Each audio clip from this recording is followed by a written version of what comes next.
All right, welcome again to another combo session. Today I am talking to Sheri, and we are talking about how to bring just good habits and nutrition into our life. So we all know why we need to, but this is a little more practical. So I'm really excited about this. Thanks so much, Sheri, for joining me today. So absolutely. So good to be here. And it's going to be fun talking to another Sheri. Yes. So do you know what our name means or well, I know how SHERI, what that means, and I know what SHERRY means. But how you spell yours, I don't know the meaning of that. My spelling means little womanly one, go figure, whatever. And the other Sheri actually means intoxicated. So I was glad that, if my parents chose one of the two, they chose the one they did. Yeah, so I think I'm in between there, so it's like a little drunk. Now to show you. Oh, okay, there you go. All right, sweet. So welcome. I'm so happy to hear you. I'm starting to get a little more into fitness. So last year I had a back injury, and I never really worked out before, but I played soccer, and in general I'm active. I like hiking, I like walking, I like moving. But I always said there has to be something for me to chase, for me to go out on a run, like a ball, because I just won't find joy in I don't know, doing it by myself. I like the team sports. I had a back injury. I was in the hospital on my back for weeks after that. And then just for the next year in pain, having to lay down when I came home from work, stretch my back out, sometimes not able to sleep really well just because of the pain. So I started getting into working out. I met someone who said specifically weights would be good for me, which is not something I have ever done before. I think the biggest thing I did was 5 pounds. Okay. So I started kind of getting into the journey, and then just nutrition kind of followed because naturally, and now I'm really interested in it. And then as I talk to other entrepreneurs, it's kind of the same story. We don't have time. We know we ought to drink water. We know we need to take breaks and eat properly and get up and stretch, but it's just really hard to put into our lives. So I'm happy that you're going to give us some great insight on how we should be doing that. Sweet. Okay. And before we started recording, I did tell you that feel free to butt in, because when I start talking about this stuff, I can just go. I have a whole workshop that I teach on this specifically, because it's not just what you should do, because you've already listed them. Oh, I know I need to drink more water. I know I need to get up and stretch. I know I need to take a break and eat healthy. But how do we take both an environment and scheduling shift, as well as a mindset shift with it? And one of the things right off the bat that gets people in trouble, Sheri, have you heard it takes 21 to 30 days to make a habit? I have heard that. Okay. Is that true? I always hear about that. That's actually true? Yes and no. Okay.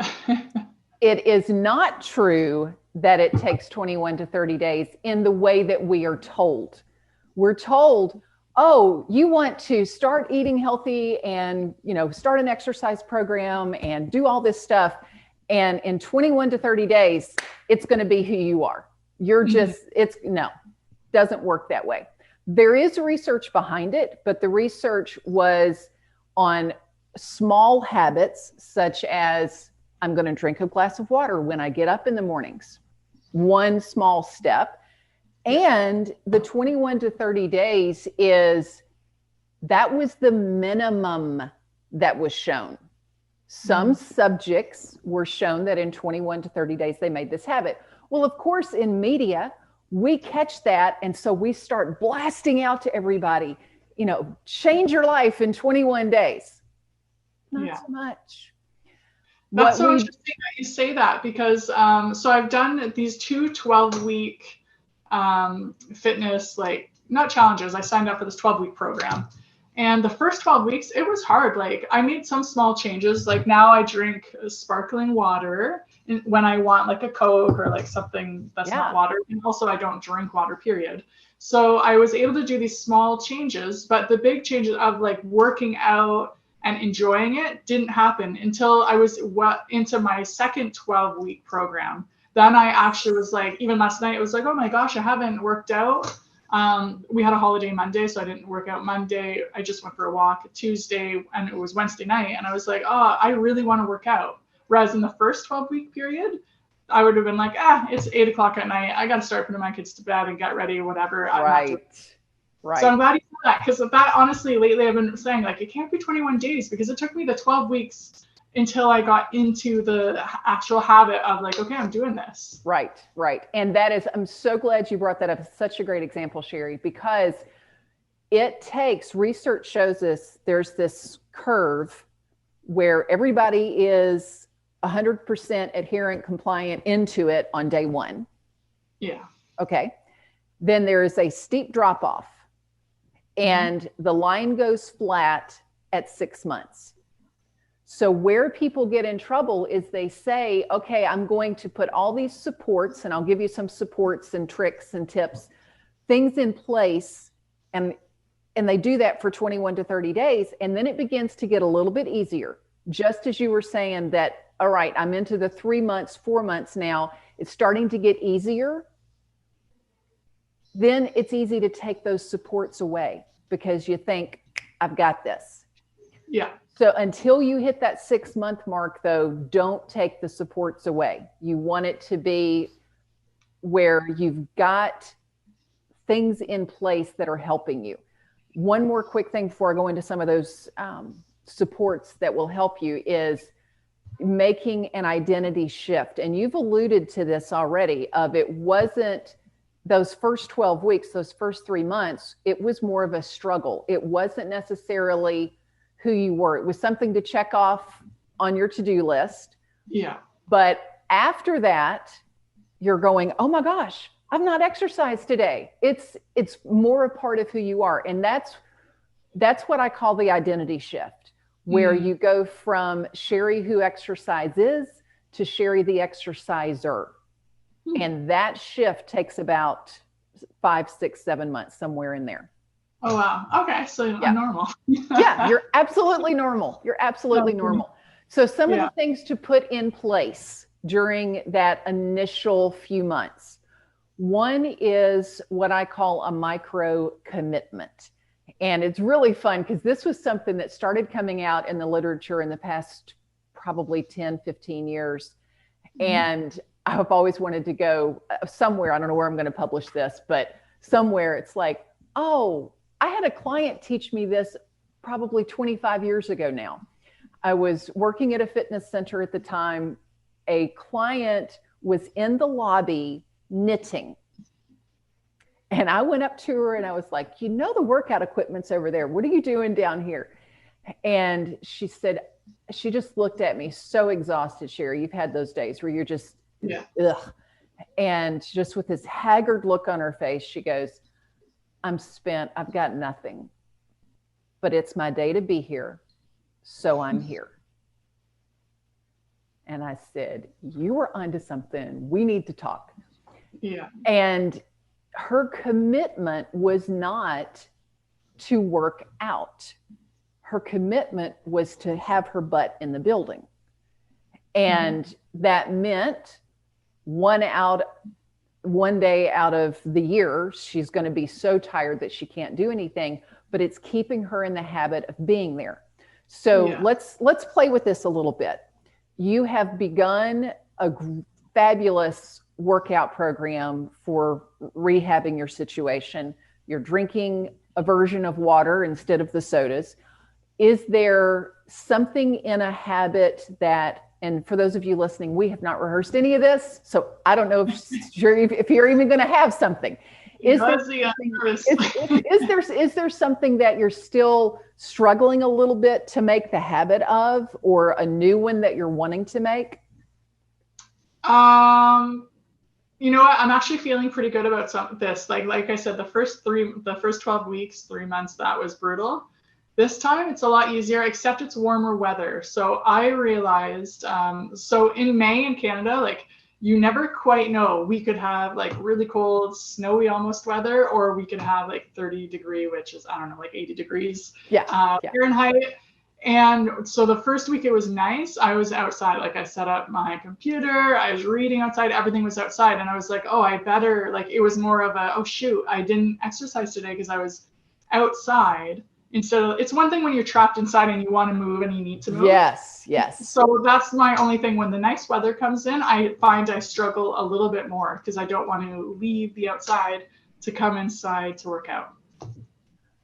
Oh, okay. So we're going to check. Well, one of the tips we're going to get to is overcoming barriers, overcoming challenges like that. So we will definitely come to that. But one of the micro commitments you could make around that is to you do your weight training inside. Yeah. Sounds like, okay. So let's assume that you're going to keep doing it inside. Yeah. Then a micro commitment might be, I'm going to go in and pick up the weight. Mm-hmm.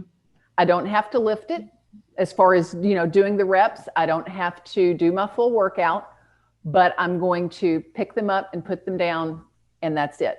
The reason for there are several reasons for the micro commitment. One is that it keeps it top of mind.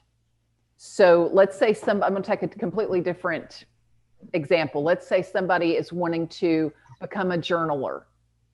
Okay. I'm going to touch my journal every day, or I want to go walk every day. Great. I'm going to put my walking shoes on. I don't have to go walk, but I'm going to put them on, because what you're wanting for that 6-month window is for it to be top of mind. You want it to be constantly on your mind. So if you do have a crazy week that you don't actually lift weights or go walk or do whatever, at the end of that week, you've not forgotten about it. Does that make sense? It makes sense because in my first period of the 12 weeks, there were times where my schedule just got thrown off. Like some days it's just too busy and whatever happens. Right. And then a couple of days went by and I'm like, oh my gosh, I forgot to work out. Or I'd lay down at night and be like, oh my gosh, I didn't work out today. Shoot. Right. Because it wasn't something I looked forward to. It's not that I hate it, but it's just, it wasn't in my routine. I didn't think about it. So, right. Yeah. Yep. So let's go ahead and talk about overcoming challenges, overcoming barriers. Okay. The big way to do that is listing out, just like you did, here's the challenge I'm expecting. And you don't have to, when you're starting some type of exercise program, even if it's, I'm going to go walk for 15 minutes on my lunch break, whatever somebody's thing is they're wanting to start, you don't have to think about, what are all the challenges that might happen to me over the next year? Mm-hmm. Just deal with what's in front of you. And for what's in front of you is the weather's nicer. I'm going to be outside working. Do I really want to come inside and work or work out? No, boy, I'm not going to have that trigger to do that. I'm not going to have that desire to do that. So that's one challenge. Any other challenges you foresee? I love ice cream. Well, okay, we'll keep with the workout and then we'll get to the ice cream. No. Other than that, nothing really. Like it's just like, I don't know. I just don't want to come in like from outside, or because I'm outside, I'm not really thinking about it. I don't know what, honestly, the thing is until I get inside and I'll be like, oh my gosh, I didn't work out, or, oh shoot, 3 days went by. But honestly, this time it's been a lot easier, but I realized, you know what, I don't have to worry about when, it's what you said, because sometimes it's like people get so ahead of themselves. It's like, oh, well, how am I going to work out when I go on vacation? But I'm like, okay, I don't have to worry about that because I'm not going on vacation for a few weeks. Worry about this week. This week, here's your schedule. Figure it out. Yeah. Okay. You mentioned schedule. That's a great idea with this. So when you are looking at, here are my challenges, my challenge to you is come up with at least 5 potential ways to handle the challenge. One, so I'm just going to throw out a couple just to get the brain going, and then I want to hear your ideas as well. One is that you put a Post-it note or a reminder in your phone or something so that you don't have that moment of it's 8 o'clock at night and I've completely forgotten. There's been some kind of trigger. So that would be one thing. Another would be, there is no written rule that you have to work out inside. So if it's nice out and you prefer outside, do the weight training outside. So those are a couple of ideas. What might be something that you think could work for you? Yeah, my sister's into biking, so I was like, you know what, let's bike once a week, like together, because then at least I know for 1 hour a week or whatever, I'm gonna get my cardio in with somebody. So it's like a week won't go by because at least once we'll be doing that. And I'm not playing soccer this year, so with my family, like my 3 kids and my husband's, we are either hiking or biking, which obviously is lower when the kids are coming, but every Thursday, I'm like, I can't sit all week. And now Thursday, what are we going to do? Watch TV? So we put that into place. So it's like, okay, 2 times a week, I put into the calendar, these things are going to happen. And then the other times I'm trying to lift the weight because of the back thing. I don't want all cardio. Right. So but the reminders would be good. I should do that. And then, and then the other thing I had to overcome was finding the time that was right for me. So it's easy because right now in Ontario, we're locked at home. So I actually work out around this time. Even right before we're getting ready for the meeting, I was like, oh, I need to move. I'm ready. Like, so 1 o'clock must be my time, and 3 o'clock actually. 1 and 3, I get antsy. So I was working out just at that time because naturally I seem to have more energy. I don't know if that's when like my breakfast kicks in or what. And it's been, good that way. So when I'm out and about, like yesterday I had a lot of errands to do. It was during the afternoon, I was running for this client or whatever. And I think that's why I missed the workout. And then I didn't think about it because I was out of the house and I was moving, so I felt good. And then at night I was like, oh shoot, I didn't work out today. Okay, so one possibility for that is, do you schedule your week do you schedule on a daily basis or do you schedule on a weekly basis? So loose week basis. So in general, I'll be like, okay, 1 o'clock, I have this appointment with Sherry. 12 o'clock, I'm talking to this person over here. But in a general sense, I look at the week because I like, my mornings, I try and keep clear from meetings and stuff because that's when I do like my really good thinking time. Yes. So I dive into my creative work or just work, whatever. And I'll usually leave meetings and stuff for the afternoon. And then daily, I'll be like, okay, what do I have to do today? I'm a total list person once I open my business. I'm like, okay, I have to upload this video. I have to do this. And then I kind of make a list that way. And it's around my bigger list of the weekly appointments. Okay. So one idea for you might be either at the week beginning or every couple of days looking ahead and saying, my workout is an appointment. Yeah. And I know I'm talking to Sherry at 1, and I know I'm talking to so-and-so at 2. I'm not talking to anybody at 3. So I'm going to go ahead and slip my workout commitment in there. And if something comes up, nope, sorry, I'm available at 4, but I'm not available at 3 because I'm already committed to that. Yeah. You mentioned something with your family, and I think this is brilliant. Social support is something that's another tip and trick is social support helps us to stick with our goals. And sometimes that's just accountability. It is having somebody say, hey, how's your ice cream going? Hey, how's your water going? Your whatever. But it's also the fun of doing it with somebody. And if somebody's goal is, I've got clients that they're wanting to eat healthier, but they don't like cooking alone. They're single and they don't like cooking alone. Fine. Get together with some friends and cook. In your case, it's the family's going bike riding. I mean, golly, how much more fun can you get than that? I mean, that is fabulous. So let me give you one more tip and then we'll keep going with any other questions that you might have. Another one is, while you want to decrease and weaken those barriers, those challenges, you also want to increase the benefit. You want to strengthen the concept of the benefit. We'll give you a quick story and then I want to use you as a guinea pig as well, so you can talk through your some. One of my clients, he really wanted to get back into the gym 3 days a week. And when he came to me, he was like, okay, I want to make that a habit of getting to the gym 3 days a week. Great. That's wonderful. Then you ask the question, why? And his answer to that was because I want to have more energy. He also was an entrepreneur at that time, a solopreneur, and able to very clearly see when I have this much energy, I'm this productive. When I'm this productive, I make this much money.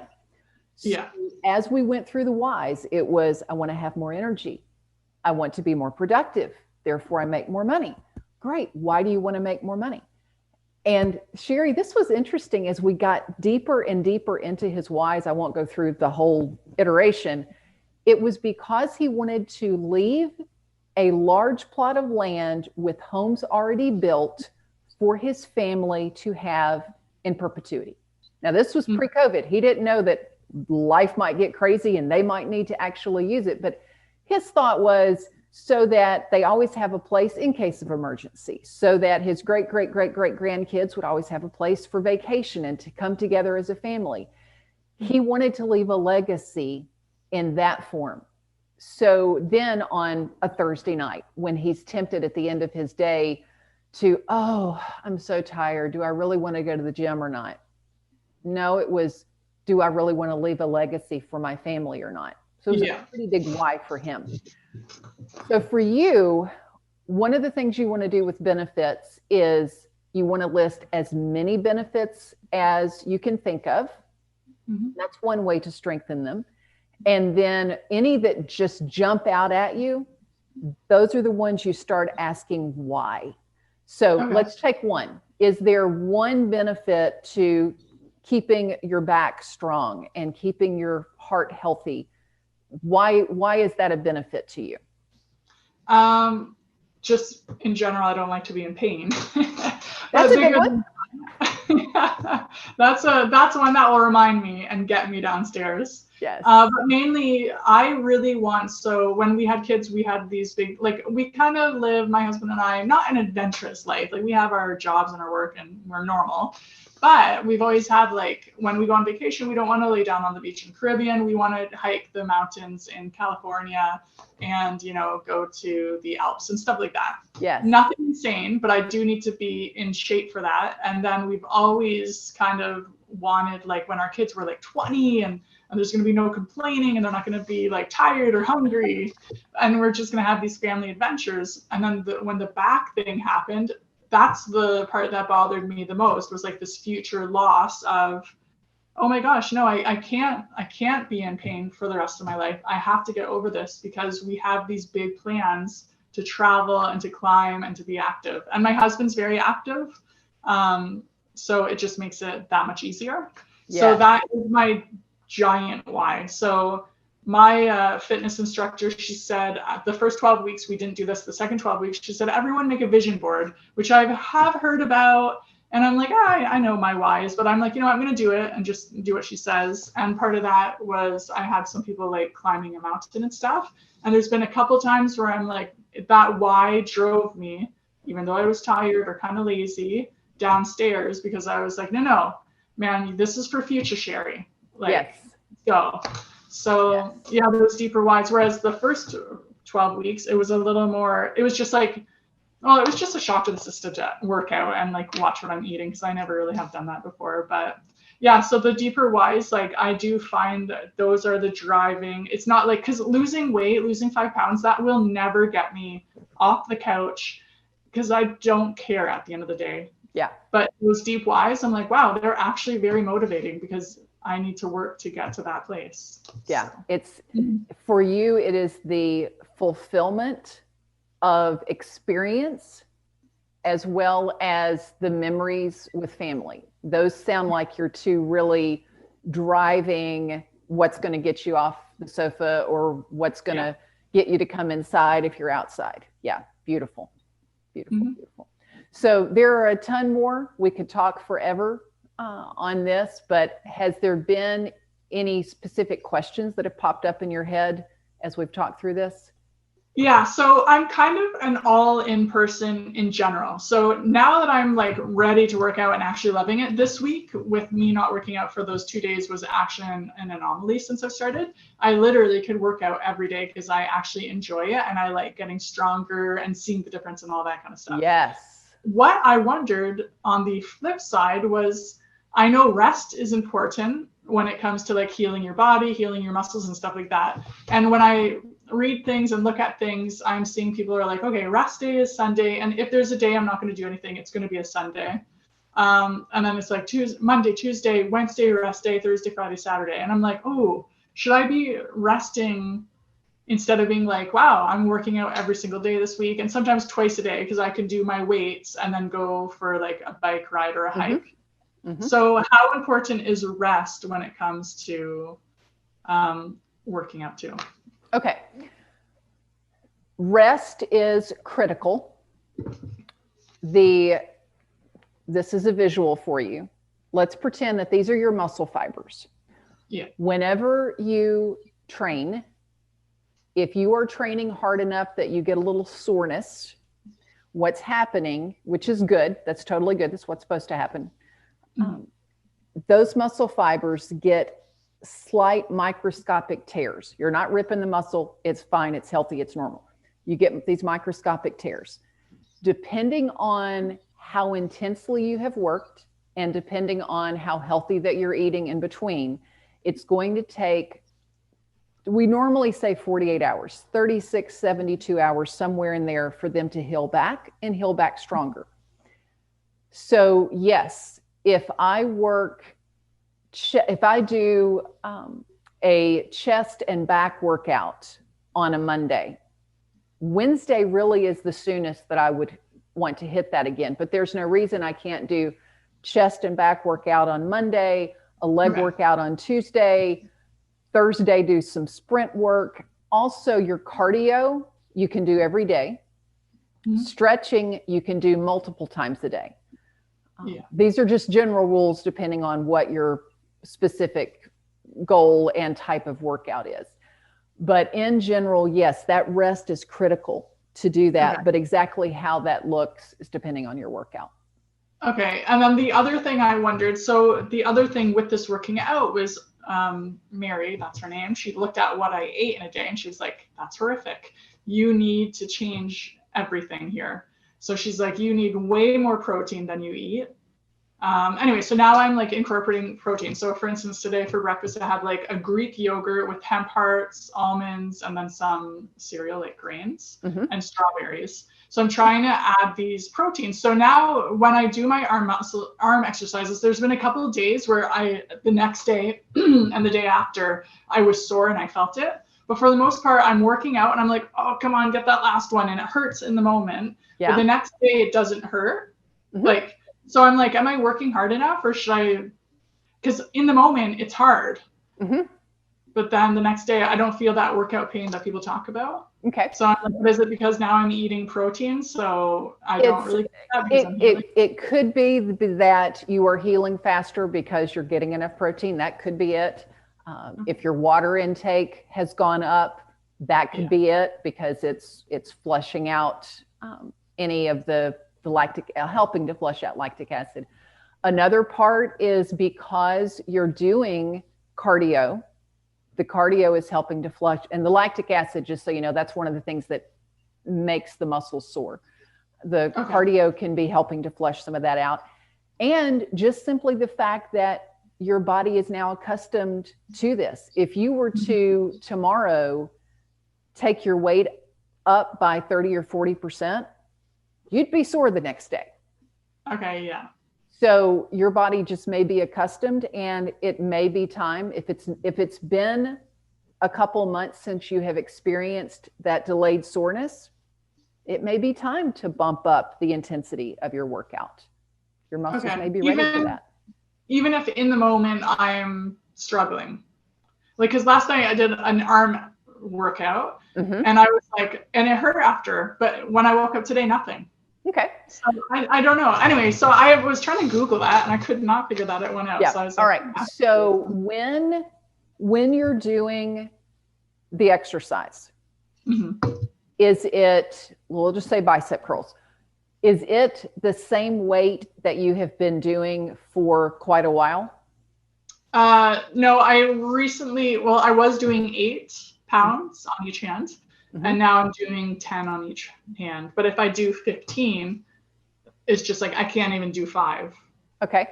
How many, with the 10 pounds, how many repetitions can you get? I do 12 3 times. Okay.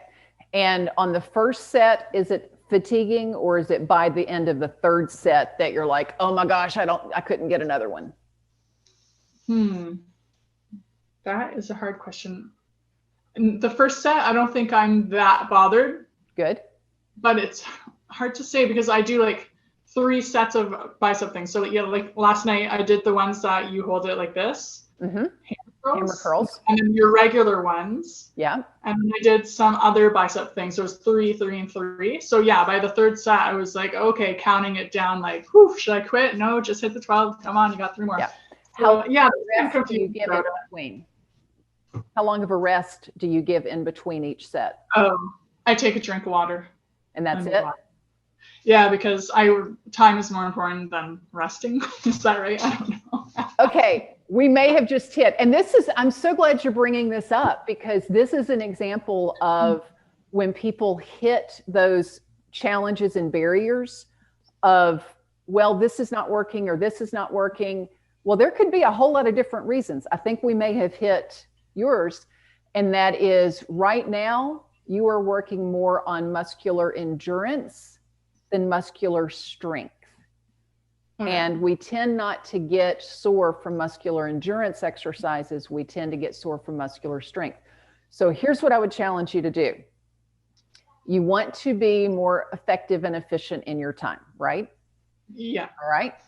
Do you have stretches that you do for your back, stretches that you do for other things? All right. Yeah. So when I exercise by myself, I don't spend a lot of time stretching, but there are some back stretches I do. But when I'm with my instructor at the end of every lesson, there are stretches. Okay. So this is just an idea. So you're not walking around the room for 60 seconds, twiddling your thumbs, going, I'm wasting 60 seconds of my life. Yeah. Go up and wait. Okay. And you may have to start with what's called a drop set, and run all this by your trainer, because your trainer obviously knows you better than I do. And ask your trainer, what's her name again? Mary. Mary. So ask Mary about, hey, I want to try incorporating some drop sets. So with that one, you would start with a 15-pound dumbbell. You do as many as you can. Let's say you get to 5 and you go, I can't do any more. You put the 15s down, you grab the 10s, you finish the set with 10s. Okay. Now you're going to take a 60-second break to let those very fatigued at this point bicep muscles rest. Use that 60 seconds to do some of the stretching for your back, some of the stretching overall that you need to do for flexibility. 60 seconds is done, you come back, you do the same thing. You start incorporating 3, 4, 5 sets of that intensity, you're probably going to get sore. And if you don't, message me and we'll keep looking. Okay, yeah, that's awesome. Yeah, because that has been bothering me for a couple of weeks now, that I'm like, should I be sore? I don't know. Yeah, and the goal is not to be sore all the time, but periodically you should be bumping things up where you get sore, then you get acclimated to that level, and then you can go up again. Alrighty. Yeah, that sounds good. Okay, so I like what you said about your client who just wanted to work out for his deeper goal of like legacy, but also he knew it would give him more energy. So that's something I'm also excited about. I'm like, man, I'm feeling good these days. And when I feel good, my family life is great. My work life is incredible. Yeah. And I'm loving it. So let's talk specifically to entrepreneurs, who mainly is my audience here. Yeah. Which is mostly my clients too. So. All right, there you go. So like when it comes to that, what do you say to people who are feeling that low energy? And that can't commit necessarily to like this high training, great diet lifestyle, or they just don't want to. They're just like, I just need a little bit of energy increase. Number one is you do need to move, but what that movement looks like can vary. It could be just a 15-minute walk. And especially one hack that is going to help you with boost your energy is sunshine. So if you can go take a 15-minute walk in the sunshine, you're getting the movement, but you're also getting the sunshine. And sunshine, when it hits the eyes, when it hits the retina, and also when it hits the skin, it makes chemical changes in the body to boost your serotonin, to increase your mood, to increase your energy. And then at night, here's what's beautiful. That serotonin shifts to become melatonin and help you sleep. So getting out in the sunshine is going to boost your energy then, but also get you better sleep to boost your energy the next day, a nice little upward spiral. So sunshine is going to be one, walking is one. Your brain, when it is dehydrated, and it actually will shrink, they show when you start getting dehydrated, everything slows down. So drinking the water, staying well hydrated is going to keep your mental energy up. And another one, and I will send you, if I don't remember them all, I will send you this that we can put in the notes. A friend of mine is a clinical aromatherapist, and I was asking her, because I do a lot of energy training, obviously, with my entrepreneur and business owner clients, because this is a big, big topic for them, is essential oils that are specific to energy, to have those either going or, in a diffuser or something, or just simply have a bottle opened. Peppermint, white fir, grapefruit, orange, and I forget the fifth one, but there were 5 that she gave me that were real specific for energy. And I'll get you those 5 so you can put them in the notes. This is funny because yesterday I just taught a workshop. There was a group of entrepreneurs that I was speaking to, and the topic was energy. So all these different energy hacks. One of them also is making sure that your space is not cluttered. Because anything that is stimulus to one level increases your energy, over that begins to drain you. Yeah.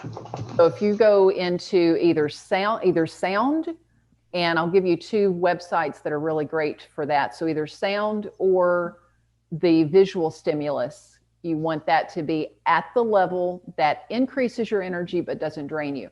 On sound, Brain FM and Focus at Will are 2 of the best I have found for sound for working.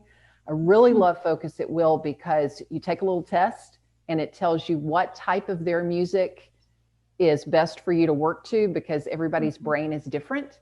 And some people need the equivalent of acid rock, and some of us need spa music because we don't have ADHD. And let's see, those are just some quick energy hacks.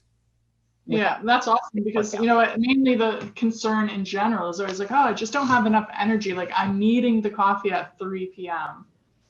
Something I also went through, when was this? I'm so bad with keeping dates. Within the last year is I started having symptoms of adrenal fatigue. Do you ever talk to any clients with that? So I know what I did. Yes, I've had it twice myself. So we could do a whole nother recording just on adrenal fatigue. You know what? Maybe we should, because seriously, so many times I'm like talking to people, I'm like, that sounds like adrenal fatigue to me. Like, I'm no doctor, but so.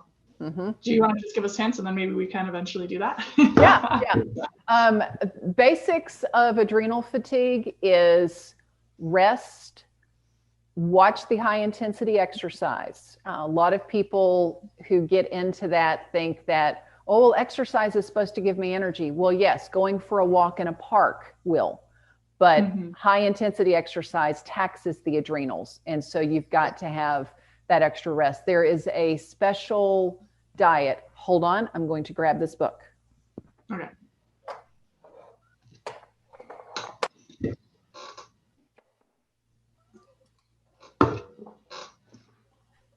And I did it without knocking anything over.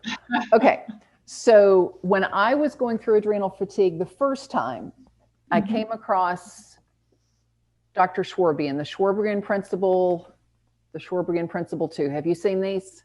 No. Okay. She wrote specifically for adrenal fatigue. And so this is and I'm not going to call it a diet, because to me, diets are things that cause a sense of deprivation, and I don't want to put that on people, but it's a guide, a way of eating, a way to focus your eating to rebuild the adrenals.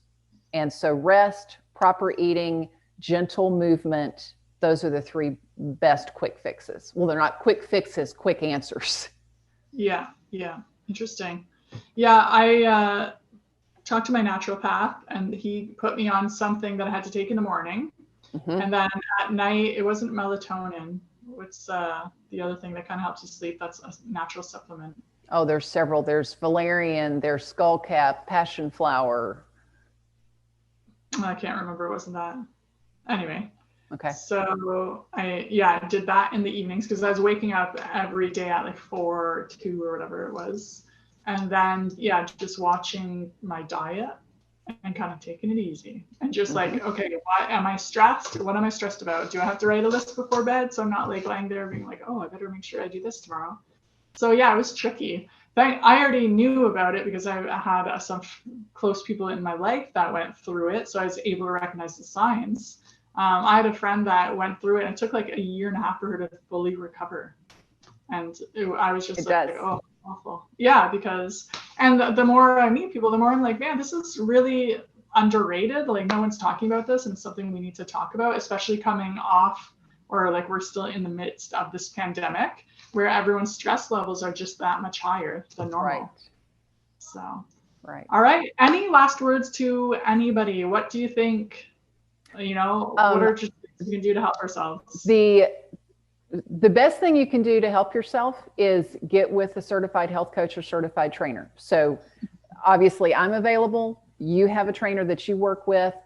The biggest thing is don't try to do this journey alone, because if it's something as extreme as adrenal fatigue, or just simply life's pretty good, but I know that I'm not reaching my potential, why waste time and effort and energy testing 1,000 different things when you can get with somebody who's trained in it and get on the path and get moving?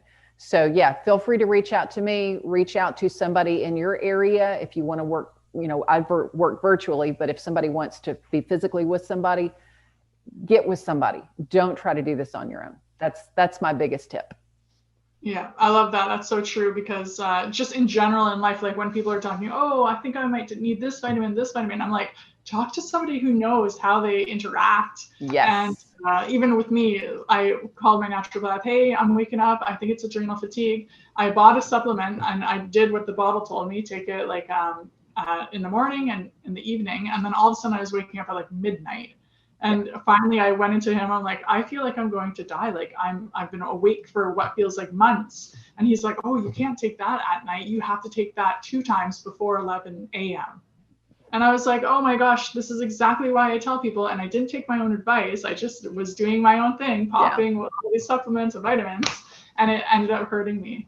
So I always say to people, like, you need the help, and that's okay. Like, we all know our own business very well. Oh yeah. It's like, why in the world do I want to try to do something myself? Yeah. When somebody else who's an expert at it, I can offload and take their information and apply it to me. So absolutely. Absolutely. So I don't know if you want my contact information here, or if you just want to put it in the description below, but yeah. Yeah. You know what? I'm just going to say, how can we follow you if we, want to learn more? How can we connect? So I do have a YouTube video, the ViREO Life. So you can check me out on YouTube, and email me, Sheri at the ViREO Life, TheVireolife. Facebook, Instagram, LinkedIn. I'm pretty much anywhere except Pinterest and Twitter. I don't do those, but everybody else, I'm there. All right, sweet. I'll drop that below so people can see and find you. And thanks again